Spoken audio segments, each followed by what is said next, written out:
Now, when we're talking about color, we're talking about things like, your site color palette, your backgrounds, the colors that you're choosing for your links, text colors, headers, things of that nature, okay? Now, I think color is actually very interesting because there's been a lot of research that shows that colors have, they have like an emotional pull to them, right? I mean, they've done these studies where they show people different colors, and they've tested and they show that it activates different parts of people's brains.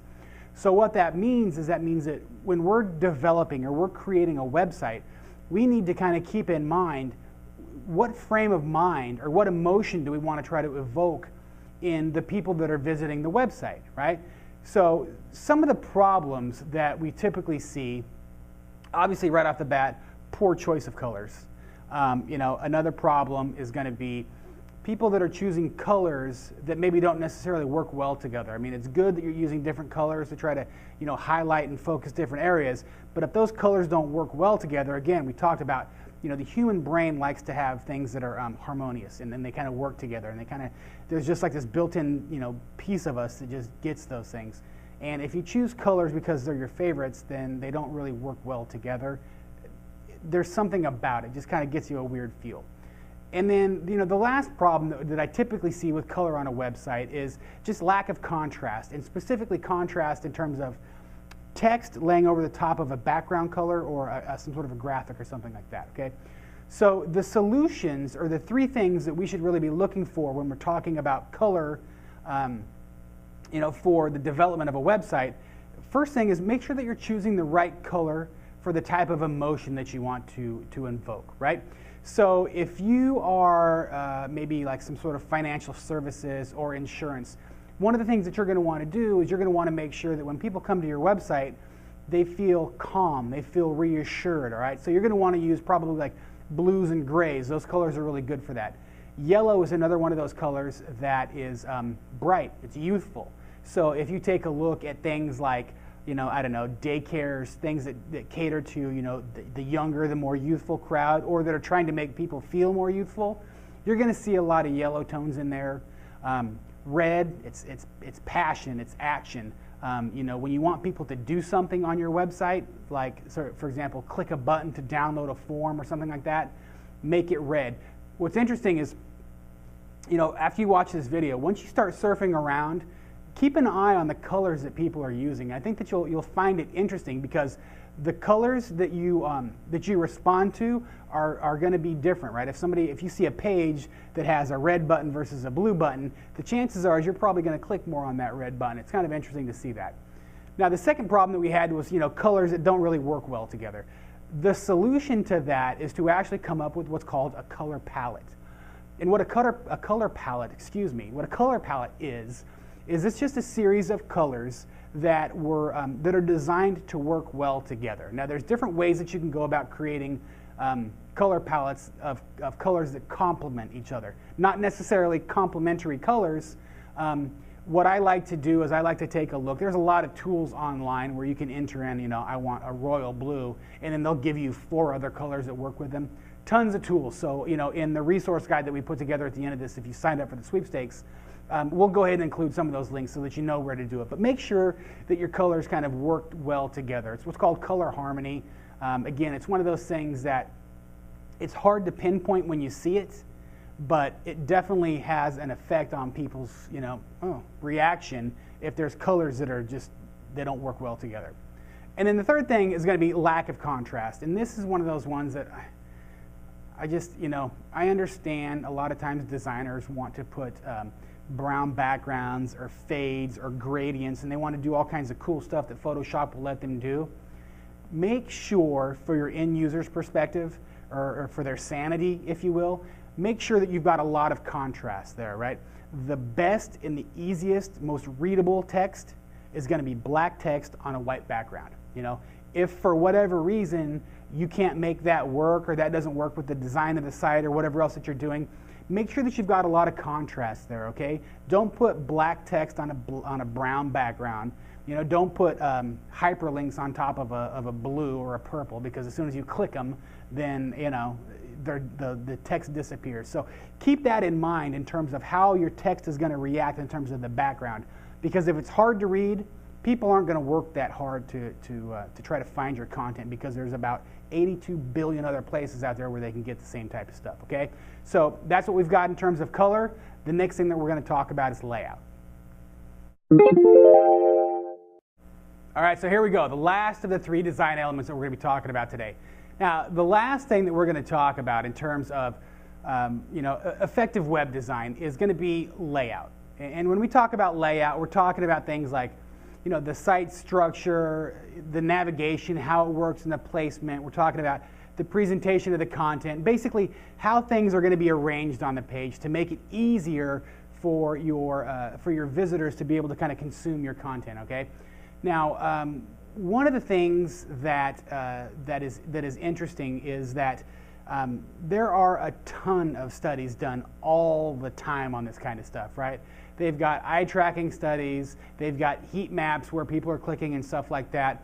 And what's interesting is that no matter what the websites are going to look like, in general, when they superimpose, like the map over the front of a website, what ends up happening is the way that people consume their data is similar online as it is offline. So if you were to picture your website, what you would want to do is draw a big F right over the top of your website. That's how people, at least in the Western world, consume their content, right? That's how we read, top left to bottom right.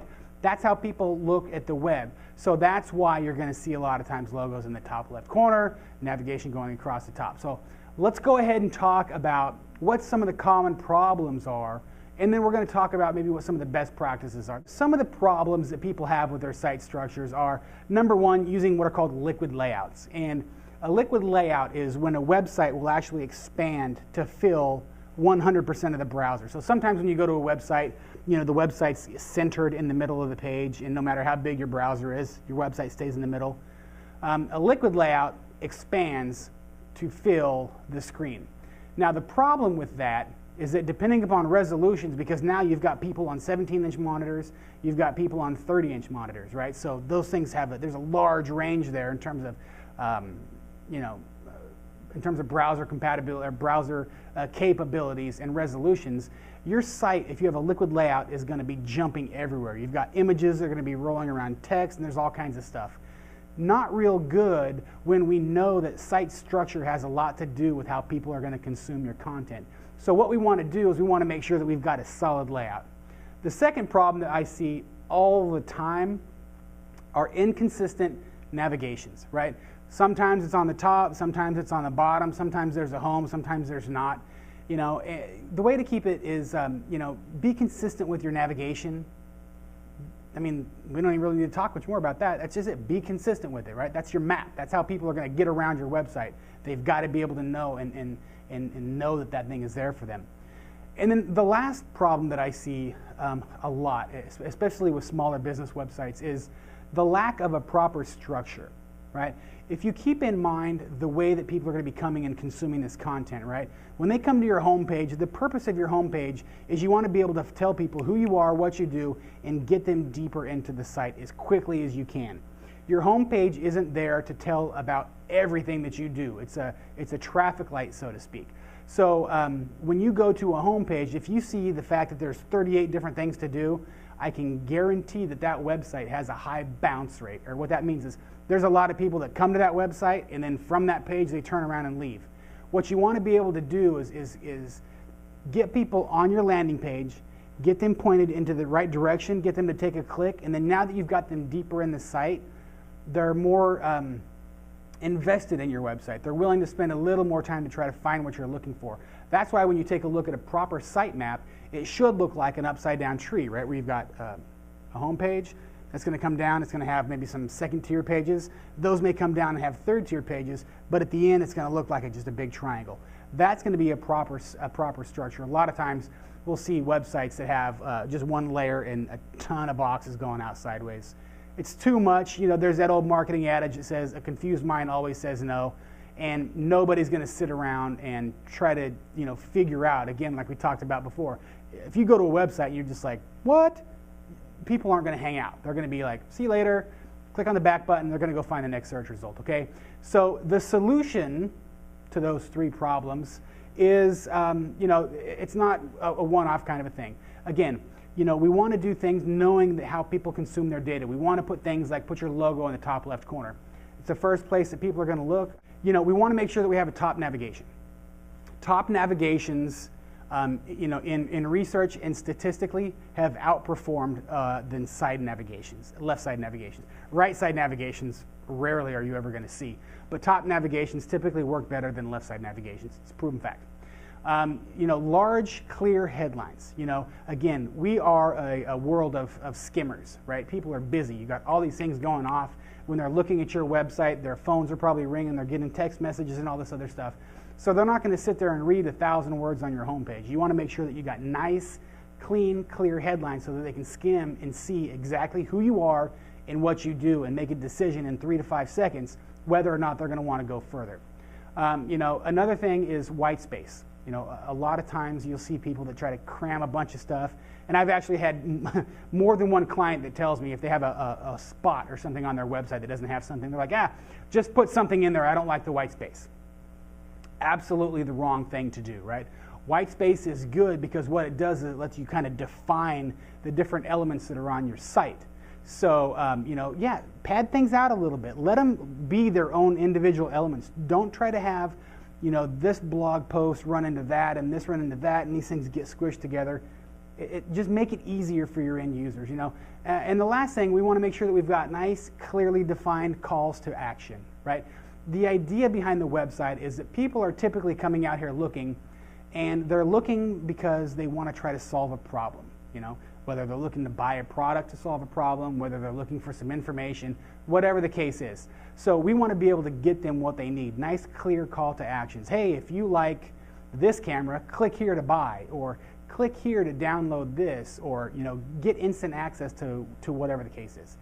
So one of the things, again, that we do a lot of research on this kind of stuff, and there are these marketing firms that spend tons and tons and millions of dollars doing this. So we're going to be smart, we're going to leverage their knowledge, and we're going to use that. Now, one of the best graphics that I've seen that puts this together was put out by a marketing company called Kissmetrics. I mean, this web page, to be quite honest with you, was a good-looking web page, and all it was a bunch of sample text in gray boxes. So again, when we're talking about layout, we're talking about site structure, remember the idea is that once you get people landing on your page, you don't want them to leave. You want them to be able to consume your content.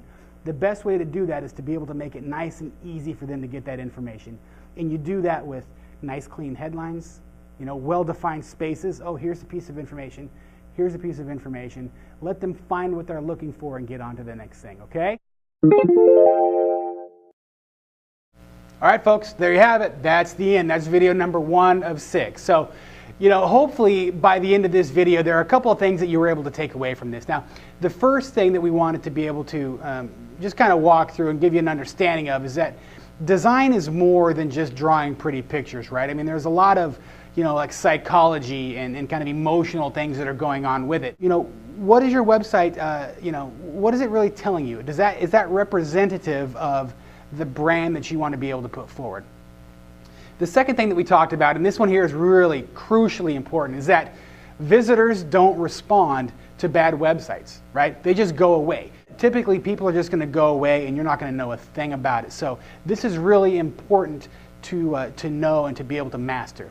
The next thing we talked about were the 3 areas of focus, or the 3 areas of improvement, right? Typography, which is just the fonts that we use. We talked about color theory. And then we also talked a little bit about site structure and layout, okay? So that's it. If you'd like more information about this video, if you want to have access to the action guide that we've put together, and a chance to win a free website redesign as part of the sweepstakes that we're putting together with this, make sure that you click the button, I think it's going to be over here somewhere, to sign up for the sweepstakes. And then also, I really want to know how you like these videos. I want to know, was it too much? Was it not enough? Could we have used some more of this or some more of that? So if you like the video, make sure that you hit the like button. Please leave your comments below. And with that, I'm out. So Mike Linville here from Black Dog Education. I want to thank you again for spending this time with me, and we'll see you next week.